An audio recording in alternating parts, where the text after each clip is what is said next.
Michael Kinsley, was it your idea to call this book Big Babies? I think I have to give credit to my literary agent, Ray Segalen, for that title. What's the reason for the title?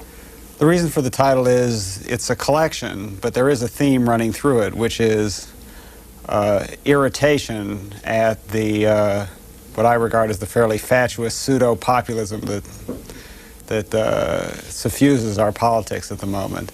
This idea that the politicians are terrible and but the people are wonderful, that the people are being ignored by the politicians, and that's the reason for our problems.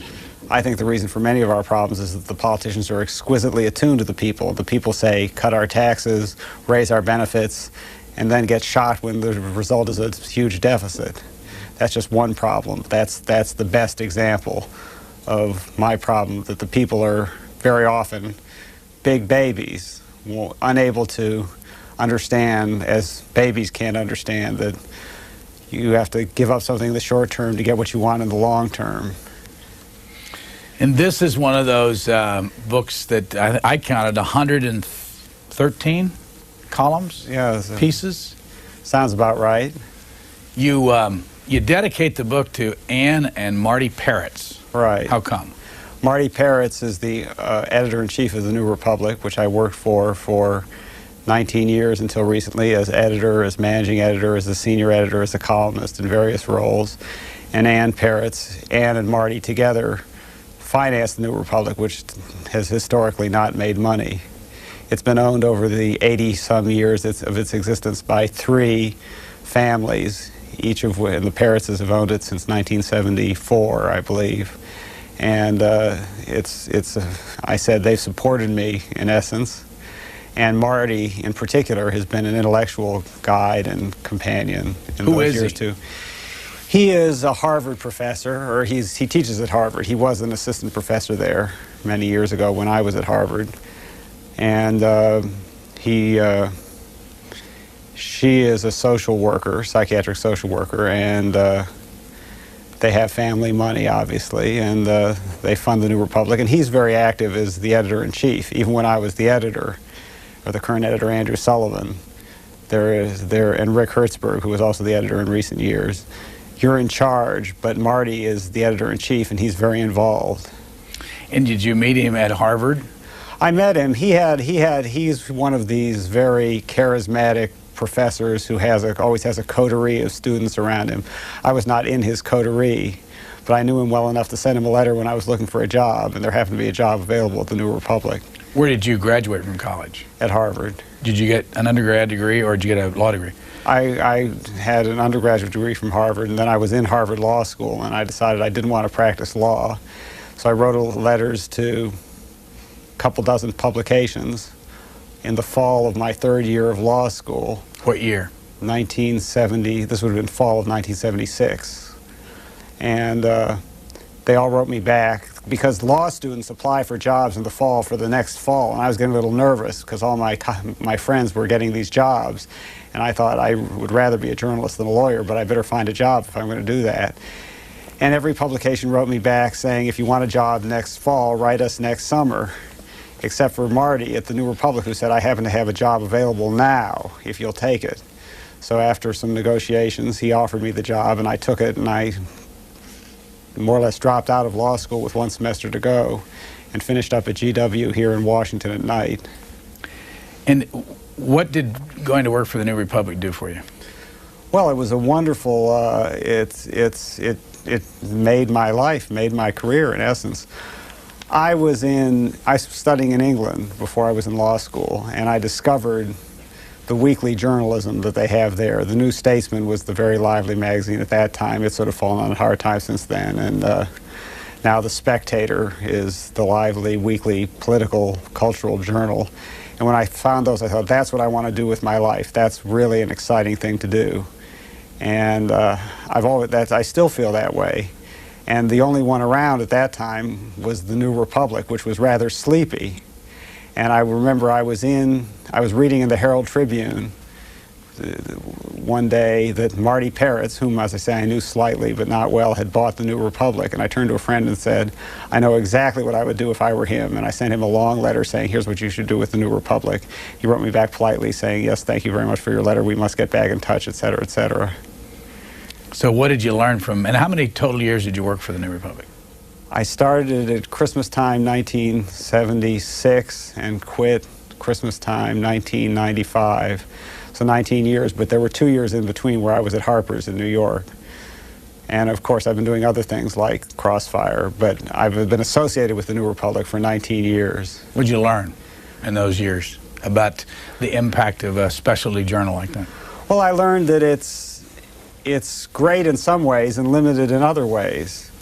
The New Republic is read by people in Washington, and it's read by people who are very interested in politics elsewhere. It's got quite a geographically diverse distribution, but obviously it cannot sway great numbers of people because its circulation is quite small. It's 95,000. The phrase is opinion leader magazine. That's what these serious, fairly small circulation magazines are called. The hope is you influence the people who in turn influence others, people in the larger media, people in politics.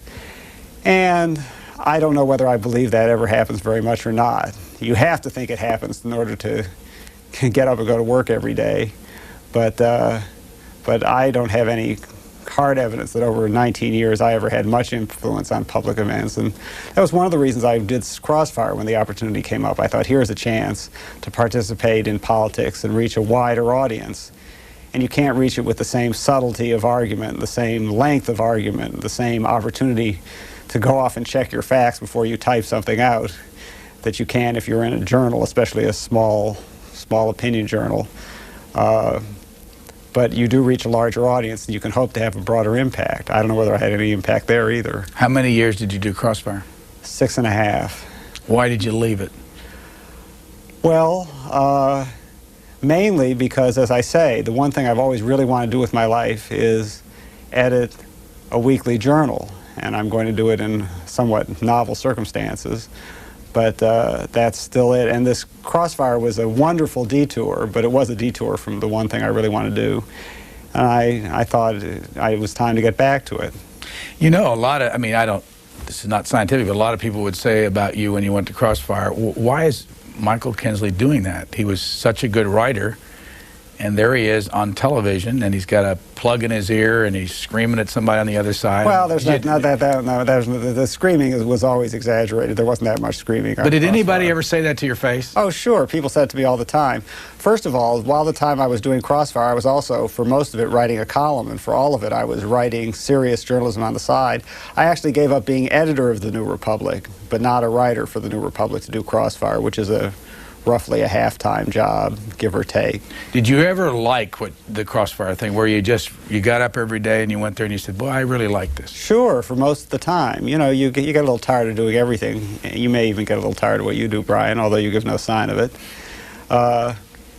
But for most of the time I did it, I loved it, and it was a lot of fun, and it was different. For the same reason I'm now going off to do this thing at Microsoft, because it's different. Crossfire was different when I started doing it 6 years ago. I'd been editing the New Republic for the better part of a decade. And for several years I had what I thought was an ideal combination. I spent my mornings and early afternoons at my lonely word processor in my ivory tower, writing articles, not being bothered with editing other people's stuff anymore. And then the afternoon, when I was just getting a little stir-crazy, I went in for a little bit of tussle, a little bit of office camaraderie, and a little bit of quick, cutting-edge news of the day type journalism. And there were many days, most of the days, when I thought this was just the perfect combination of things to do. You've had pieces in here in Time Magazine, and the Washington Post, and the New Yorker, and the Washington Post. Did I say that? And the New Republic. Lots of pieces in the New Republic. How does somebody? Well, I got one here that I wanted to ask you about, because we used it on the air when you first published it in February of '95. The Intellectual Free Lunch. This was published in the New Yorker, and it's all about foreign policy. No, it's not. It's really about polls. Yeah, I'm sorry, but it is about. Well, no, it's about. It's about a poll about foreign policy. Yeah, but you give the figures about when you ask people how much we spend on foreign policy, you finish it. Well, the poll, it was about a particular poll that asked a couple questions. First of all, it asked, is the amount we spend on foreign aid too much or too little? And of course, everyone said it's too much, it should be cut by 2/3. Then they asked, how much should we spend on how much do we spend on foreign aid? And it turns out people thought we spent 15% of the budget on foreign aid, and in fact we spend 1% of the budget on foreign aid. And my point was not that foreign aid is either good or bad, but as I was saying, this is an aspect of this pseudo-populism, is that the people are always right, even if they don't know what the heck they're talking about. It seems to me in a democracy, the people obviously are right in the sense that they're entitled to have their way, but there are burdens of democracy which you ought to have to meet. And one of them is you ought to have to know what you're talking about before you start talking. This could apply to some journalists too, but it also applies to citizenry in general. And polls, it seems to me, reinforce this idea that everyone is entitled to an opinion even if they don't know what the heck they're talking about. You know, it always amazes me in the polls how many people don't give what is the obviously correct answer to a question, which is don't know. I read these poll questions and I think, gee, I don't know what I think about that. I don't know what I think about this. But you're supposed to have an answer to everything. And the culture of polls, it seems to me, contributes to this factor in the culture of politics today, which is that everyone can be strongly opinionated, even if they don't know what the heck they're talking about. Now, take a column like that. I remember it was published up front in the New Yorker. Right. How did it get into the New Yorker? Did you call them or did they call you? I can't even remember. I never was an employee of the New Yorker, but I had an informal arrangement with them that if I had a good idea, I'd call them up. I actually think that piece, come to think of it, was written for someone else and was rejected. And the New Yorker took it on the rebound, which was very nice. But as someone in your position, how did you get into Time Magazine? Did you have an arrangement with them? I have a contract with Time Magazine for a certain number of essays a year. Do you call them and say, I'm going to write on this, and they say, okay, we'll put it in, or is it the other way? I call them. I'm supposed to produce a certain number a year, and I call them and say, I've got an idea for one, and then they say whether they like it or not. And if they like it, I go ahead. If they don't like it, I don't go ahead. And I have to make sure that I fulfill my quota in the course of a year. In the early part, or no, not in the early part, someplace in one of the columns you refer to the Cranbrook Prep School in Detroit, where you went. All right, so you want to talk about the school, you want to talk about the column? We can talk about any of that, but we could also start with Detroit. How many years did you spend there? I spent 18 years there, the first 18 years of my life. And what did your parents do then? My mother was a homemaker, my father was a surgeon. Are they still alive and are they still there? My father is deceased. My mother is living in the mother country, South Florida. And what impact did your parents have on you when you were growing up? Well, they were very intellectuals, putting it more strongly, but they sent me to this. They made financial sacrifices to give me the best education that I could get, and they certainly reinforced the idea that education was important. They certainly never wanted me to be a journalist, so I can't say that they were the cause of that. And what year did your father die? He died just as I was finishing, about to enter law school, 1974. So he never saw any of this writing. If my dad was still alive, I might be a lawyer today, because I don't think he would have approved of my being a journalist. Why are you a journalist? Who knows? You know, it's just I was on my high school newspaper, my college newspaper. It's just the kind of thing as soon as I started doing it, I always enjoyed it. Back to one of the columns here, you call, at the end of one of these columns, you say, or you could say it makes him a phony. Do you know what we're talking about? About the Speaker of the House. And this is all about laptops. Oh yes, that was another one about someone trying to have it both ways. In this case, Newt Gingrich. He made this famous remark early in 1995, shortly after he became Speaker, that he wanted to have a federal program of tax credits for poor people to buy laptop computers. And my point in this piece was, you know, here he is cutting food stamps and saying that people ought to be self-supporting and so on and so forth, yet he wants a federal program to subsidize them to have laptops.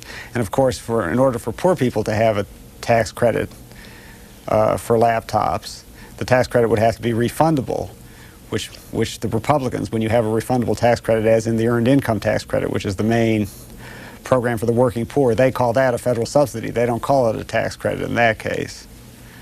You have a column. I'm going to go through a bunch of these and just be my guest, Brian. Yeah, one called True Lies in the New Yorker, September 26, 1994, and this is all about Mary Madeline and James Carville in their book. One of the things you start, it's the book All's Fair. You say, but lying is something else. Cardinal rule number one, no matter what, don't lie to the press.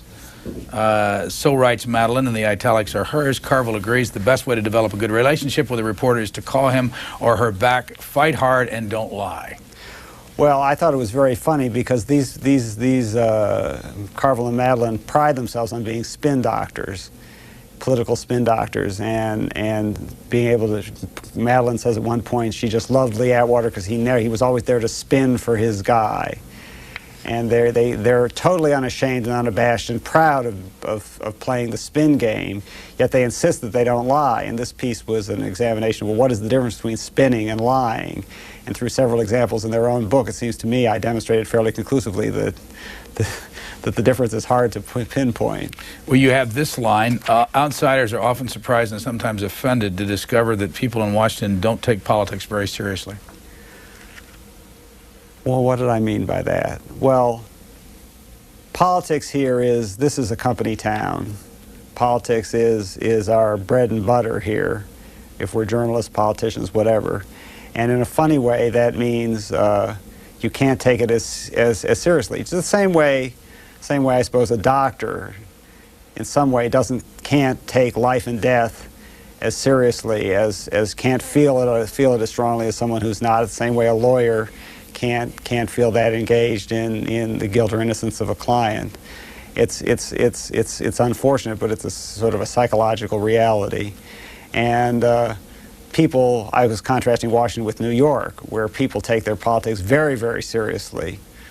And I was saying, I don't know which is better. On the one hand, it is a little silly to get all prissy and to say, you know, just because we disagree, we can't be friends. And on the other hand, though, it is a little bit amoral, the Washington attitude, which is, well, we can argue all day and then go out drinking together at night. And you have, from her book, you quote Mary Madeline saying, for instance, I think in real life I would like liberal columnist Michael Kinsley if I ever got to know him, but he's one of those guys who I just know is going to hate me no matter what comes up. Is that true? Well, I don't hate Mary Madeline, no. I disapprove of her in some ways, but I can't be bothered to hate Mary Madeline. But you talk about, Madeline quotes a private conversation with the Wall Street Journal reporter John Harwood to illustrate her belief that the press was prejudiced against Bush, and then excuses Harwood himself from the general indictment of the press, which she has derived from Harwood's own alleged admission. See, I thought that All's Fair, which is the story of James Carville and Mary Madeline, he's a Democratic consultant, she's a Republican consultant, would be an I asked to review the book because I thought it would be an interesting way to examine this question of how you integrate your political values with your personal life. You know, here they are, they represent polar opposite political values, but yet they're married and obviously in love. And how do they resolve that contradiction? And when I read the book, there's absolutely no reflection on that whatsoever. And I think that my feeling was they don't really hold their political convictions all that seriously. That was my conclusion about it. Here's a column, another spin column in the New Republic called Spin Sickness. Clinton's biggest image problem, I think, is that he lacks weight or gravitas, what the British call bottom. That's a great word, isn't it? Bottom. Even those who like him or agree with him on issues don't hold him in much awe. Yeah, that column's 2 or 3 years old, but I think that's still true. It's his problem. He has this puppy dog quality. He wants to be liked so much that you're tempted to kick him. And even, as I say, people who basically agree with him don't hold him in the kind of awe or give him the kind of respect that he might otherwise get. The worst thing that can happen to him for the rest of his life, career-wise, is that he won't win re-election in 1996. Yeah, the point of that was I was saying if the way he could develop a bit of gravitas or a bit more gravitas would be if he communicated that he wasn't all that desperate to win re-election. And I was trying to argue half in the spirit of fun, half seriously, that What's the big deal if he doesn't win re-election? We have a funny prejudice in this country, which is that anyone who actually wishes to run for higher office is somehow or other morally disqualified by that very fact from being deserving of it. We love Colin Powell even more because he won't deign to run for president. Same with Bill Bradley, same with some other figures. And I think that's sort of silly, but it's very real. And it occurred to me that Clinton could, just as a strategic matter, get some of the benefit of that if he not necessarily announced that he wasn't going to run for re-election, but simply communicated that he was out here to do the right thing, and it didn't really matter to him that much whether he won for re-election. It's one of the many pieces of advice he ignored. You're going to watch this election from the West Coast. Yes, You're I going to am. be 3,000 miles away from where we're sitting right here. Why? Well, I got this wonderful offer from Microsoft to create and edit a political cultural magazine weekly, although what weekly means when you're on the web is not all that clear, on the internet, on the World Wide Web. And I thought this was a chance. Every journalist, and certainly I, dreams of starting a magazine. And this was a great chance to do it, so I grabbed it. And why is it in Washington State, why is it in Seattle when you can be anywhere in cyberspace? Many people ask me that. And the truth is, they wanted me to come there. I might have been able to talk them out of it and stay here. I thought it'd be fun to go to Washington State for at least a while. Why are you doing this in the first place? Why are you leaving Crossfire? I've been doing it for 6.5 years, and it's a chance to do something. You shouldn't do the same thing for too long. Have you ever lived on the West Coast? I spent a summer, when I went to law school, I spent my summer associate summer in Los Angeles. How did this happen, the Microsoft magazine? That's not the name of it, by the way. We don't have a name. We don't have a name at this point. If anyone has a suggestion, I hope they'll write it. Do you have one that you like? I have one that I like. I can't say because there's a trademark problem with it at the moment, but we hope we'll straighten that out. But how did it work? How did you first make contact? I was reading Newsweek, and Newsweek had an article in it about online journalism. I'd had this thought that maybe someone would back me to start an online magazine, an internet-based magazine, and that would be a fun thing to do. And I hadn't really gotten much further than that. And then I read in Newsweek an article about online journalism. It said something to the effect of Microsoft's plans are in abeyance while they look to hire a big-name editor. So I wrote to someone I knew at Microsoft and said, am I by any chance a big-name editor? And this person wrote me back saying, actually, Newsweek has it completely wrong, but since you've written, let's talk. So I talked to them, I flew out there, talked a little more, and ultimately they offered me a job, and I grabbed it. Why would you think you would want to write in cyberspace? Or have a magazine on, I mean, is this going to ever be on hard copy anywhere? Yeah, well, there will be a print version available if anyone wants it, and although we're not going to peddle that very hard. And you can always download it and print it out yourself, and we're going to make that as easy as possible. But it's there are two general categories of advantage. There are lots of disadvantages to trying to do this in cyberspace. Obviously, you have to have a computer. Reading things on a computer screen or printing it out can be cumbersome. But, well, there's three advantages. Number one, someone's willing to back me to do it, so I would do it on Mars if necessary. So that's, but the two serious advantages of cyberspace are, number one, you eliminate the cost and time it takes to print, distribute, mail the magazine. A magazine like Time or Newsweek, which are the quickest because they're the biggest of the weeklies, go to press Saturday afternoon. Basically, they have to be basically done by Friday night. They hit the newsstands Monday, subscribers get it maybe Tuesday, maybe Wednesday. And meanwhile, they've spent millions and millions of dollars for printing plants, for trucks to truck it all over the country, and so on and so forth. So the economics and the time are completely different. When the journalists are done with doing their work on a magazine and on the internet, you push a button and it can be available to everyone all over the world instantaneously. When's the first issue coming out? Unclear, sometime in the spring. sometime in the spring. How? There's a second category of advantages, which is the ones that get most of the attention, which is the interactivity, the hyperlinks, the multimedia, the fact that you can click a button and have a little sound bite, and that sort of stuff. I think there will be a lot of that, some of that in this magazine, but I think that is less important, at least initially, than the way cyberspace changes the economics of it. Do you know what it'll cost the public? Unclear. Probably. Microsoft has its own online service called the Microsoft Network, which is similar to America Online. They've just started it up in Prodigy and CompuServe.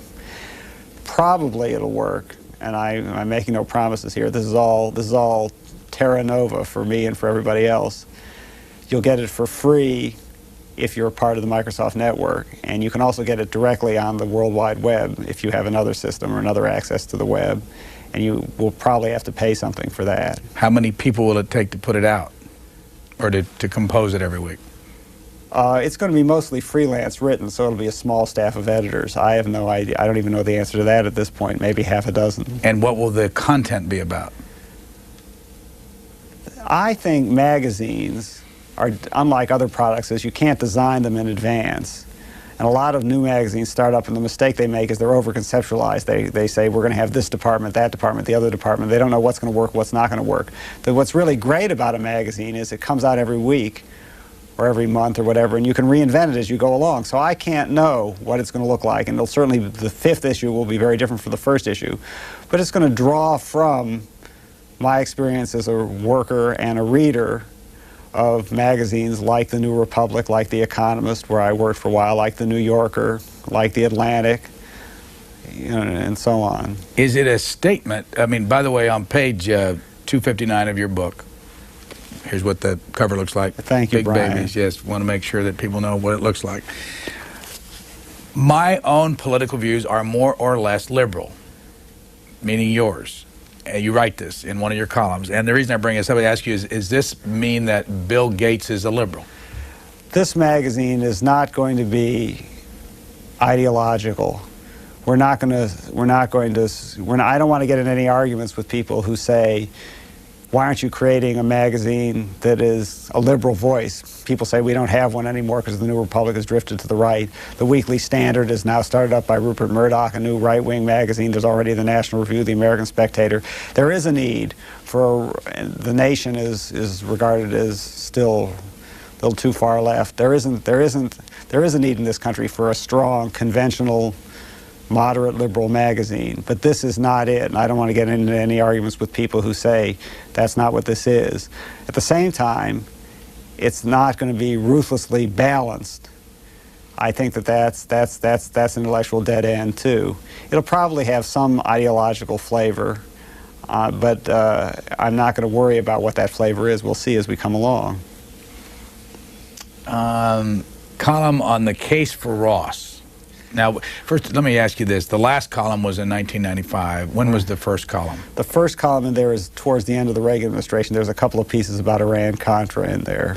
What makes you or your publisher think that in 1996, a book that was written over a span of time between 86 and whatever and 95 will sell? Well, the interesting question is what makes the publisher think that, and I don't really know. I myself enjoy reading old columns, not just my own, obviously, but other people's. I think it's a good way to, if they're well written, they're still well written years later. It's a way to remind yourself of what was going on. I would never compare myself to George Orwell, but one of the most wonderful publications, one of my favorite books, it's a 4-volume series, is a collection of his, not just his columns, his letters, his essays, sort of all done chronologically. And it's sort of what we have from him instead of an autobiography, which he never wrote. Have you done this kind of book before? Well, I just want to repeat, I'm not comparing myself to George Orwell. I'm simply answering your question is, what's the point of collecting old columns? I know, but have you done this kind of a book before? I had one earlier collection. Have you ever done a book, just a regular book about anything? I wrote a Nader book years ago about development of commercial satellite communication. Quote, this is the 1992 column, I have a soft spot for Ross Perot. This is before he dropped out in June of 1992. Well, I should also point out there were many critical things about Ross Perot in that column, but I had a soft spot for Ross Perot because he was making the deficit, which I regard as a very serious problem, an issue in the way that neither Clinton nor Bush was at that time, and he was advocating a rather sensible combination of policies to address it. Now, that's not to say I don't have all the usual problems with Ross Perot, but I had a soft spot for him simply because he actually did cause both Clinton and Bush to have to talk more about the deficit. And as a result, Clinton came into office very concerned about those 19% voters who went for Ross Perot. He's taken much criticism from the left for this, but he has actually achieved huge amounts of deficit reduction, which is one of the things he doesn't get sufficient credit for. And I think he did that in part because of Ross Perot's role in the 1992 campaign. In a New Republic piece in March of 1992, in a country, this is you wrote this, in a country that's going down the rat hole in several dozen ways, this question of arts subsidies plays an absurdly overblown role in the public debate. Let me just start with the first one. Is this country going down the rat hole in several dozen ways? I could probably come up with at least 2 dozen. Don't ask me to do it on the spot. But my point there was that it was a complaint about the role of the arts subsidy debate as sort of symbolic politics, which too much of our politics are. It's a substitute for discussing the really major issues, is to get waylaid by symbolic issues. And I think the arts subsidy question is largely a symbolic issue. January 1992, Pat Buchanan, actually you said Patrick Buchanan, will never be president of the United States for many excellent reasons and one bad one. Well, I think even in that column I say the excellent reasons are too obvious to need to go into. The bad reason was that he had spent most of his career as a columnist and as an opinionator on television, and therefore he has a very lavish record of having expressed opinions which could be seized upon, twisted, quoted out of context, although in Pat's case you don't have to do too much quoting out of context. But I was talking there about the way politicians invent themselves from scratch and shape their opinions to serve the needs of the moment, have their spin doctors like Carville and Madeline to do it. And it's a great disadvantage to have been a journalist all your life and having had, because a journalist's incentive is, an opinion journalist, I mean, their incentive is to express their opinions as crisply as possible, and even to go a little further than good sense might require to make an interesting piece. Whereas a politician's incentive is to be very cautious, not to say anything unless it's been checked out with the pollsters and all that sort of thing. In November of 1991, you have a piece in here that says was unpublished. Yeah, that was a piece on term limits. On term limits. It was for pundits. It was a humor piece called Term Limits for Columnists. It was when George Will did his dramatic conversion and wrote a column that began, "I have changed my mind," which I thought was a little pompous. You say here that there must be strict term limits by constitutional amendment if necessary on pundits. Yeah, this was a humor piece. I hope that's obvious. Why wasn't it published by? The reason is I came very close to finishing it. In fact, I had basically finished it and I was about to send it off. And someone pointed out to me that The Nation magazine had a piece using the same joke. And I got a little nervous, and I thought I don't want to look like I'm plagiarizing, so I killed it. And then I was rereading it when I was putting together this collection, and thought, you know, this is a lot funnier than that piece that ran in The Nation. I'll stick it back in. This is a quote from you, but is it not hypocritical for someone who has spent his own adult life entirely in Washington, climbing the pundit pole, to suggest that a professional pundit class is bad for the country? Well, George Will? No, well, that was part of the gimmick of the piece, was to take all the arguments made against congressional term limits and apply them to this argument for pundit term limits. I can't say that's George Will, because George Will has never expressed an opinion on term limits for pundits, since the only person who's ever suggested it is me and this guy in The Nation. But I do think it's one of the hypocritical arguments made by term limits advocates like Newt Gingrich in the political arena, that Newt Gingrich, in his memoirs, in fact, brags, and I don't see anything ignoble about this, about having decided early on as a child he wanted to dedicate his life to public service and public policy. And he essentially means he wanted to be a professional politician, which is, I think, is a perfectly noble ambition.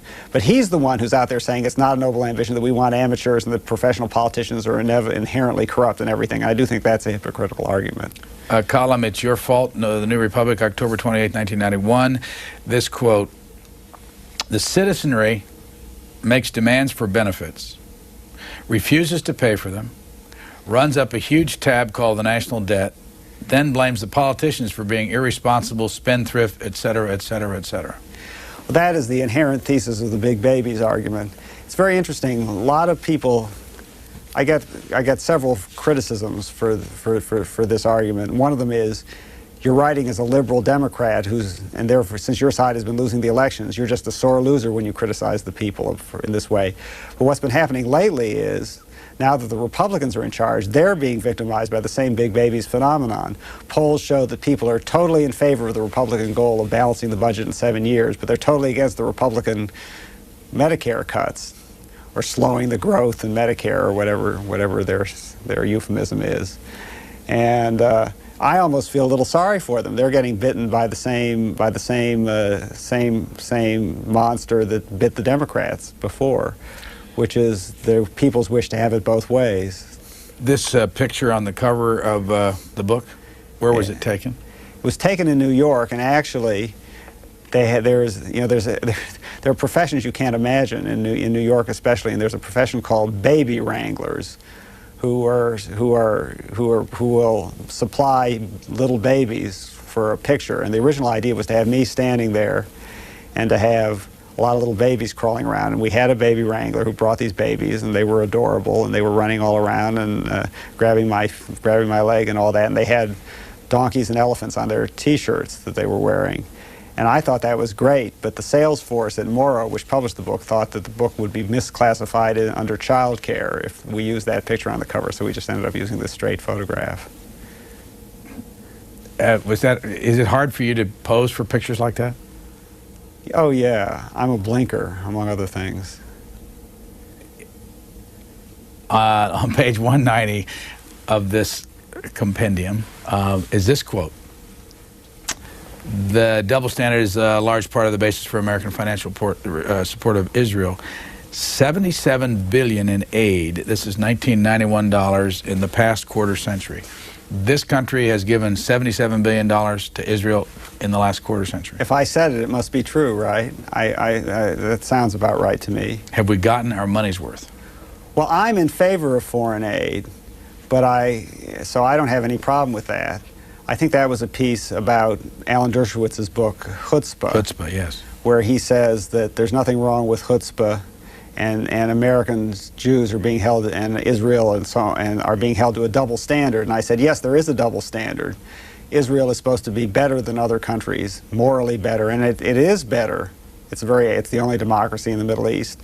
It's a very admirable country, and I think we have to recognize, supporters of Israel should recognize that American aid to Israel, this was just one point in the piece, is premised on the great admiration that Americans hold for Israel as a country. There is a double standard, and Israel is held to a higher standard and is rewarded for meeting that higher standard, and it's very foolish to complain about the double standard. You say Alan Dershowitz's best-selling book, Chutzpah, makes me, as an American Jew, cringe. I began by saying the cringing ethnic is an embarrassing social phenomenon, but I cringe anyway. I was making the case against chutzpah. He was making the case for chutzpah. Time Magazine, 1991, May. Please don't quote me. I underlined this. Under the conventions of American journalism, his insight was worthless to him until he could get someone else to utter it, thus conferring on his nugget some spurious authority and relieving himself of any taint of opinion or bias. Now, you're talking about a reporter. They called you up. Yes, this was, I guess I can say, this was Jeff Greenfield of ABC, who I know slightly, calls me up during, I think, the 1988 campaign and says he wants to come by and interview me. And I was extremely flattered because I think Jeff Greenfield knows a hell of a lot more about politics than I do. But I said, sure, come on over. And he says, Mike, would you say that blah, blah, blah, blah, blah? And it was some theory he had about the campaign. And I said, I never thought about that before, Jeff. You're absolutely right. That's a very good point. And then he says, no, no, no, would you say it? And the point was, under the conventions of objectivity, which I think can be rather silly and stifling in American journalism, he was not allowed to say it himself. He had to get somebody else to say it. And the same thing happens in print journalism, where a reporter wants to make a point, a perfectly valid, a perfectly true, perfectly intelligent point, but is not really allowed to say it him or herself, has to find some expert somewhere to quote to say it. How often does that go on? Not in print, but in television journalism that you know of? Well, it goes on a fair amount. I mean, now that you've been a part of this, when you watch... Well, it's on Crossfire. It's different. Crossfire, of course, you're entitled, you're expected to have opinions. I spent my life in opinion journalism, and I find that this is where I prefer to be, because I think you can be more honest and more straightforward. You don't have to pretend to be unopinionated. There's a difference, as one of the pieces in here argues, between being biased and being opinionated. I think any intelligent person who studies public affairs is going to develop opinions about them. And that includes journalists. To expect journalists who are devoting their lives to thinking about and reporting on and learning about public issues, to have no opinion about them is ridiculous. What you can expect people to do is to try and be fair and non-biased. Did you get along personally with all the folks that sat across the table from you in Crossfire? Yep, I did. John Sununu? Sure. Robert Novak? Fred Barnes? I will say, Fred Barnes is actually a friend of mine. Fred I hired as the White House correspondent for the New Republic when I was the editor of it. Did you ever have a moment after, one of those little set-tos there on the set where you get up so ticked off at each other that you don't have a few words? Sure, that happened once every couple of months. Over what, though? Give us an example. I can't even think of an example, but they tended to be occasions when I thought they were making a disingenuous argument. Now, I mean, if I thought they were making a sincere argument about something they really believed, it didn't bother me that we disagreed. Which two people that ever came to your table there ever got up, were really uncomfortable after the show was over? Not the host, but guests. Let me see. We once had a show, I can't even remember what the issue was, but the guests were Ed Meese, the Attorney General under Reagan, and Christopher Hitchens, the British journalist who I know has been on C-SPAN. And they started calling each other liars. You're a liar. No, you're a liar. Don't call me a liar, you liar. On the show? On the show. And then Hitchens got up and stormed off the set. And that was rather heated. The biggest liar we ever had on Crossfire, he wasn't on the set, he was a remote. It would have been very uncomfortable if he'd been there, was Radovan Crazes, the head of the Bosnian Serbs, who asserted in the middle of the height of the siege of Sarajevo. I was asking him about this, and he was insisting there was no siege of Sarajevo. And I don't know about you, Brian, but I have, when I was preparing to interview someone, I'd have what I expected to be their 2 or 3 most likely evasions of the question I was asking, and I'd have a response to their evasions. What I discovered in that case was a flat, outright lie, you're powerless. I looked down at my list of follow-up questions and nothing applied. I couldn't sit there in that studio and prove that there was a siege of Sarajevo. And I felt at the end, this was very early in the Bosnian controversy, the viewer was thinking, well, I think I trust Kinsley more than this weird Bosnian Serb.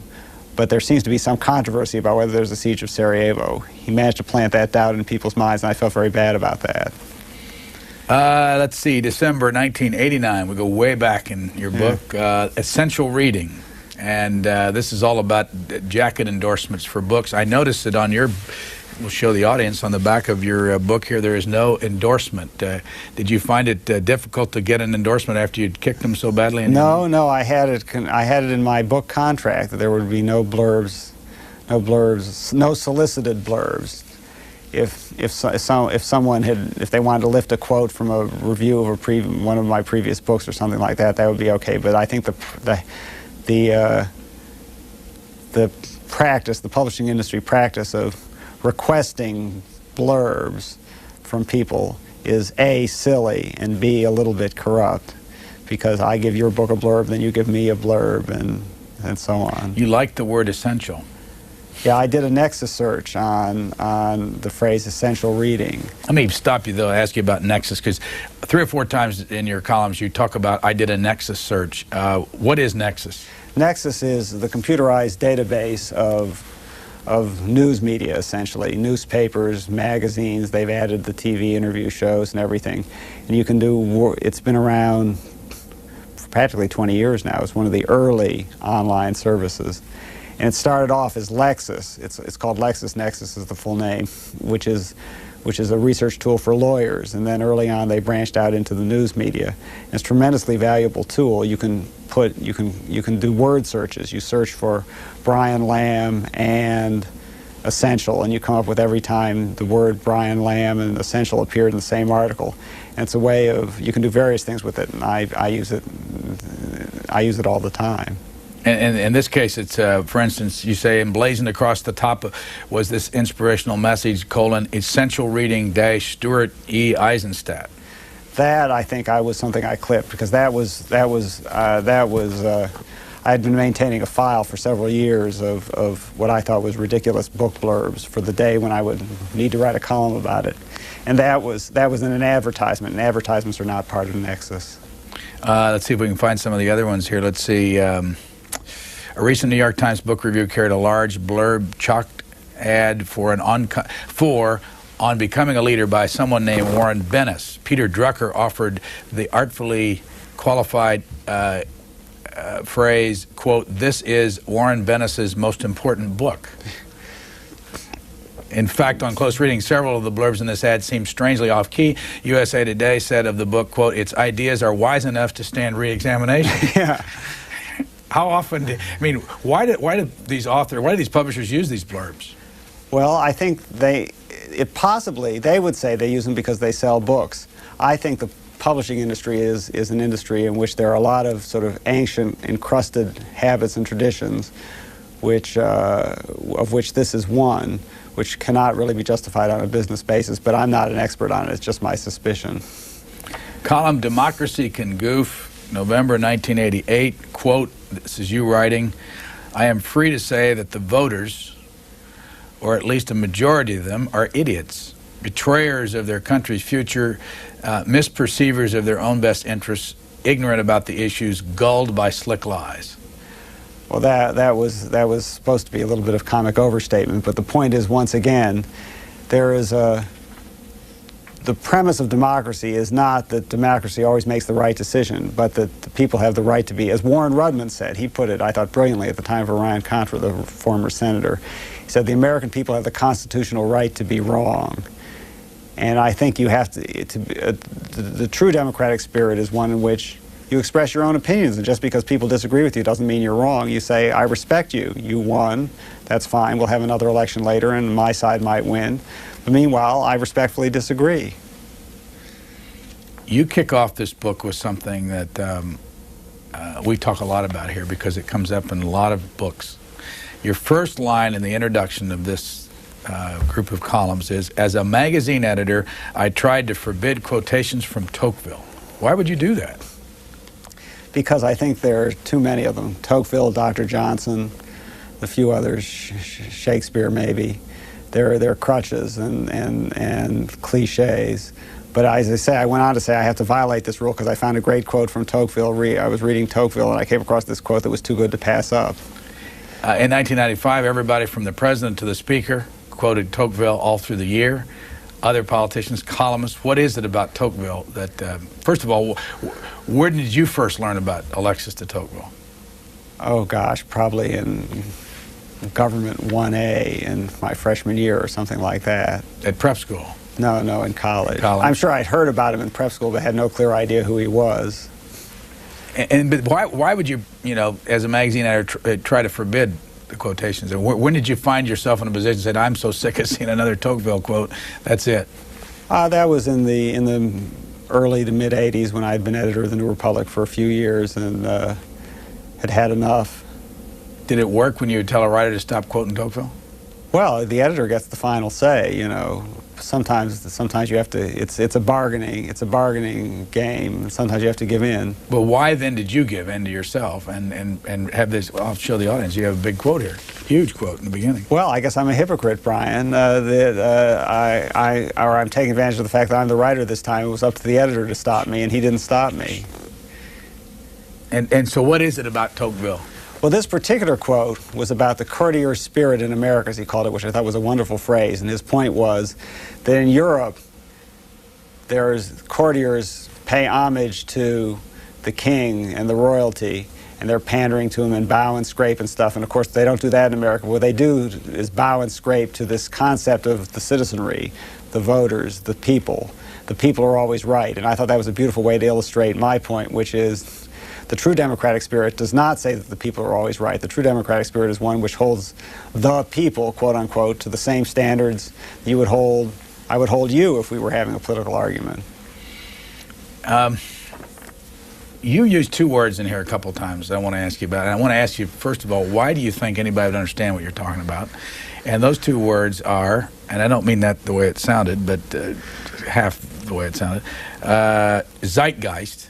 Why is that word used so often by people? And I'm sure I'm going to mispronounce this, but Schadenfreude. Schadenfreude. Well, what do those two words mean, and why would you use that in? I don't think I'm a William Buckley type who's always throwing in fancy words. These two words, it seems to me, Brian, have in recent years become common enough that this is another judgment call you make as an editor. When you allow a word in, when you cut it out, or when you allow it in but make the writer define it. And the zeitgeist means spirit of the times, literally, and it means the cultural political atmosphere of any particular moment. And Schadenfreude means joy in other people's suffering. And I think that's a very common phenomenon, and that makes it a very useful word.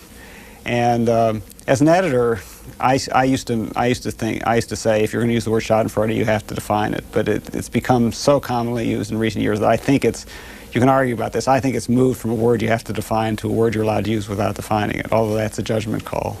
Time Magazine, the New Republic, the Washington Post, the New Yorker, the Wall Street Journal, CNN, of all those, which one of those outlets gave you the most visibility? I mean, where you got the most personal reaction on something you did? Well, I suppose CNN, being on television, is a multiplication factor that no print medium can duplicate. The disadvantage is, of course, that CNN you're just talking, whereas when you're writing, you can refine your thoughts and you have more space and more length, and you can think things out and express them more carefully, or at least you hope to do so. What about those other publications? Which one of those? Well, did you get the most response from? Washington Post, Wall Street Journal. The Washington Post. When I used to write the TRB column in the New Republic, and then I did a shorter version of it in the Washington Post, and appearing on the Washington Post op-ed page is a way to really affect the zeitgeist, if you'll forgive me, in a way that no other medium that I get to write for does, I'd have to say. But I enjoyed the most writing for the Wall Street Journal. I had an arrangement for several years. They used to have an every Thursday liberal slot on their very conservative op-ed page. And I got to do it once every third week, and I could go in there and bash them for what they'd been saying, and that was a terrific amount of fun. Who was responsible for asking you to do that? I guess Bob Bartley, who's the editor of the Journal. And you also did appearances often on the National Review show, the Firing Line. I'm still doing those. Now, what's that all about? What's the connection there? I can't remember how that started. I've been doing it since the early '80s. This is William Buckley's interview show. For a while, the format has changed over the years. For a while, he used to have a liberal come on about 10 minutes before the end and interrogate him and the guest. Then, for a while, I played a sort of Ed McMahon role where I introduced the show and then said, "Here's Buckley to take it away." And then lately, I've just been doing these 2 or 3 or 4 times a year, these 2-hour debates he has. I play the moderator so that Buckley can take a side. Pick a 20-year-old watching this saying, I wouldn't mind living that way. That sounds like a great life living. Yeah, I've been really lucky. I'm not complaining. How old are you? 44. And you know, you got a law degree and get to write for all these publications. What advice would you give someone if they want to do what you've done? I mean, I know you got to have a native talent, but what's worked for you? You have to have talent. You also have to have a great deal of luck. I've been extraordinarily lucky. And I think, as I suggest in several pieces in this book, luck is a greatly underrated factor in life and in American success in general. And I'm very grateful for my good luck. But people often ask me, should I go to law school? And I mean, I went to law school. I can't honestly say that that was a good career move. I think the reason to go to law school is you might want to practice law, and my feeling was I didn't want to end up being an unsuccessful journalist. I'd rather be an unsuccessful lawyer because they get better remuneration. What about learning to write? How did you learn to write? Well, at the school I went to, it was a private school in Detroit called Cranbrook School.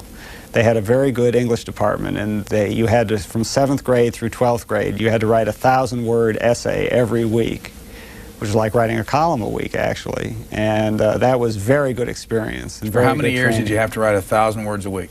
6 years. I don't know, maybe by the time you were junior and senior, there were... Every week? Basically every week. And that was terrific. Could you pick it, what the subject was?